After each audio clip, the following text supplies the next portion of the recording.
Healer's log, unscheduled transmission, stardate 0003.5. Coordinates disrupted. Truth is requiring interruption. Transmission begins.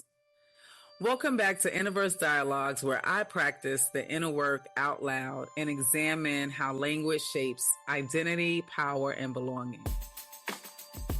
Before I move into today's transmission, I want to briefly acknowledge the pause between episodes. I experienced a medical emergency that required me to slow down and practice the very self-care and embodiment I often speak about. And honestly, there's something humbling about realizing the work is not only what we teach, it's really what we're living. So thank you for your patience, your grace, your presence as I return to myself and to this space. In the last transmission, I talked about how we've been taught to name our experiences in ways that make us question ourselves instead of questioning the systems that shape those experiences. And over time, we start to believe the language. But today, I need to go deeper.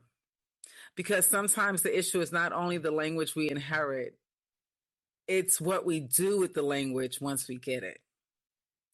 What we are witnessing with the continued gutting of the Voting Rights Act is not simply political regression. It's a historical haunting. Because I don't think that we have ever honestly reckoned with the disconnections that existed beneath the illusion of solidarity among women in this country. And I think part of what has revisited me time and time again is realizing how often we confuse gathering with relationship. We assume that because people marched together, protested together, or used similar language around justice and equality, that it meant trust had actually been built. But proximity is not the same as solidarity. And that's what I named in my research, performative proximity, which is exactly that. It's people coming together publicly around shared language, shared outrage, or shared opposition without doing the deeper historical and relational work required to sustain connection once race, accountability, power, guilt, or discomfort into the room. It can look real for a while, but eventually the unresolved disconnection underneath it surfaces. And I think history already showed us this during the suffrage movement. People often reference Sojourner Truth being invited to give her "Ain't I a Woman" speech as evidence of inclusion and solidarity. But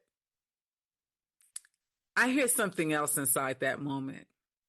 I hear the illusion of belonging. Because the fact that she even had to ask the question reveals the contradiction itself. She was invited into the space, invited to speak, invited into proximity, but not fully into shared humanity. And when power became available, that disconnection became even clearer.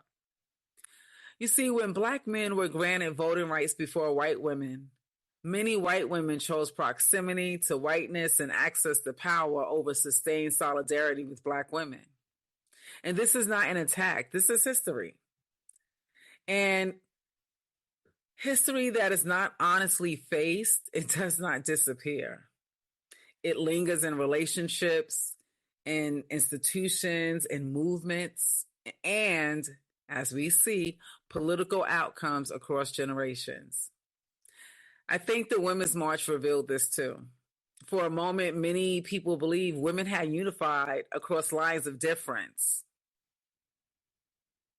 against patriarchy. But looking back, I think much of that unity was built more on shared rage and shared opposition than on actual relational repair or historical reckoning.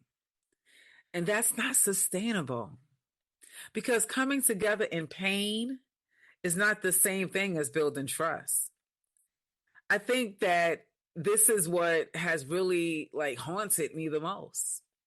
Coming together because the enemy of my enemy is my friend is not solidarity. That mindset is still disconnected from humanity, because underneath it is the unspoken truth. I may not actually know you, trust you, or even fully value your experience, but because we both oppose them, we can temporarily align. That is performative proximity. And I don't think any of us are untouched by this history. We all inherited ways of relating that's been shaped by unresolved disconnection, avoidance, and historical distance. And this is why I think movements keep struggling to sustain themselves once tension becomes personal. Even movements like Me Too revealed how easily origin and amplification become disconnected in this country. Tarana Burke started the movement, yet many people initially associated it elsewhere.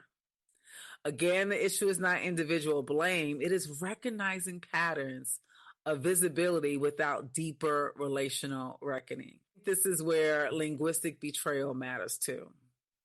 Because I genuinely believe there are many well-meaning people who want justice, equity, healing, and liberation.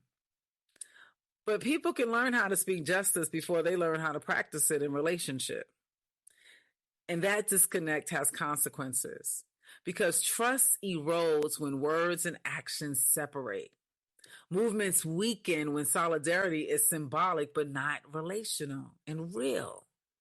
And eventually people retreat into performance instead of being transformed. So when I watch voting rights continue to erode, I don't just see legislation. I see the consequences of unresolved historical disconnection resurfacing across generations because we never fully dealt with what divided us in the first place. And honestly, that's why I'm having this rant. Not simply it's about the policy itself, but really realizing how much energy we have put into appearing united without developing the capacity to remain connected once truth becomes uncomfortable. Which is why I no longer hear Sojourner Truth's question only as, ain't I a woman? I hear a deeper question underneath it now, especially in times like these. Ain't I a human? Healer's log, closing transmission, coordinates reached, transmission complete.